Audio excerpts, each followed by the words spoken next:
L'association des parents d'élèves de l'enseignement public ne désemplit pas à une semaine de la rentrée.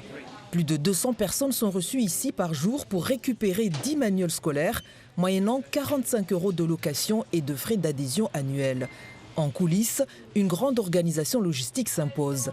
Landry Boyer, en contrat saisonnier, est préparateur de commandes. Je crois que mon pote, il a une montre connectée, il m'a dit on fait 5 km minimum par jour, donc ça fait beaucoup.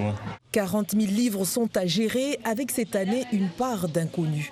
Seulement 3 lycées sur 10 ont fait appel au service de la PEP. On se retrouve avec plus de 50% de manuels à la PEP. Nous avons dû louer une autre salle pour stocker les manuels et c'est un gros désavantage pour les parents, pour la PEP également. Pour l'instant, on n'a pas encore décidé de ce qu'on ferait du reste des manuels. Mais de toute façon, les manuels appartiennent à la PEP, donc nous les gardons et nous verrons aussi à la rentrée, puisque beaucoup d'établissements sont encore hésitants quant au passage au tout numérique. Le tout numérique ou le format papier, les avis divergent.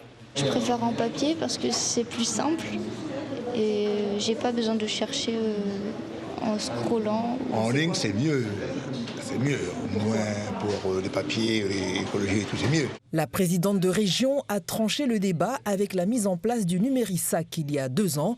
Les 45 000 lycéens de Lille sont équipés d'un ordinateur qui donne accès aux manuels scolaires en ligne. L'intérêt, c'est le poids, mais surtout, c'est qu'il peut. Le marmaille peut pas ramasser mon terre, dire j'ai pas mon livre. Un dispositif qui a un coût, 10 500 000 €. La région ne financera plus la location de manuels papier à partir de cette année.